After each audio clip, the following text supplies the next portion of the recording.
اس میں تو ہمارا بڑا کامن پلیٹ فارم ہے۔ جو ان کی مولانا صاحب کی جو چیزیں ہیں، جس طریقے سے انہوں نے ایکسپلین کی، وہ بڑی ریلیونس اور امپورٹنس رکھتی ہیں، اور اس کو ہم آگے لے کے چلیں گے۔ اور نہ ہی میں سیاسی قلعے کے اندر حاضریاں لگانے آ رہا ہوں۔ جب ضرورت پڑتی ہے تو رات کو 3 بجے، 4 بجے اور 6 بجے، اور جب مطلب نکل جائے تو پھر ہیل حجت سے بھی میں کام لینے والا آدمی نہیں ہوں۔ میں نے مولانا صاحب کو بڑا کلیئرٹی سے کہا، مولانا صاحب موجود تھے، کہ میرا مائنڈ سیٹ جو ہے وہ یہی قبائلی ٹائپ ہی ہے، یا میں دشمن ہوں یا میں دوست ہوں۔ دشمنی بھی کھل کے نبھاتا ہوں، دوستی بھی کھل کے نبھاتا ہوں۔ تو وہ ہنس پڑے۔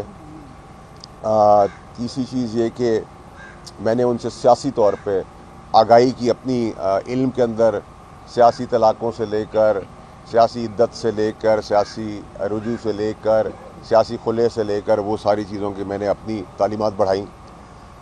اور اس کے ساتھ ساتھ ہی جو ایک اور ایریا ہے جس میں مدرسوں کا ایشو ہے، اس کا ریزالو کا ایشو ہے، اس کی پرسیپشن کا ایشو ہے، وہ بہت ریلیونٹ تھا میرے لیے آنکھ کھولنے کے لیے، آئی اوپنر تھا میرے لیے۔ اور میں نے یہی کامران صاحب سے بھی کہا، مولانا صاحب سے بھی کہا، کہ اس کے اندر یہ پرسپیکٹو پوری دنیا کے آگے جانا چاہیے۔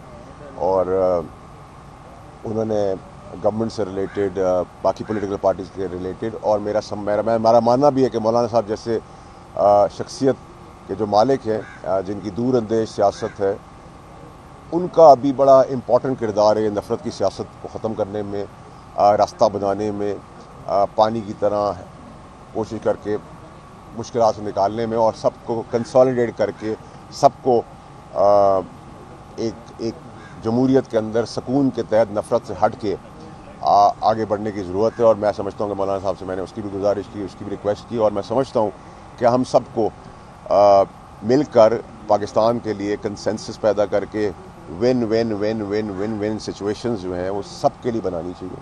اس میں ایگو، سیاسی اختلافات اپنی جگہ کے اوپر ہے، لیکن کنسالیڈیٹ کر کے ایک ون ون سچویشن ہو جس میں پاکستان آگے بڑھے۔ سیاسی مخالفت اپنی جگہ پر ہے کہ وہ سیاست کی حد تک رہے، نفرتوں کی حد تک نہ ہو، دشمنیوں کی حد تک نہ ہو، آگ لگانے اور جلانے کی حد تک نہ ہو، قتل و غارت کی حد تک نہ ہو۔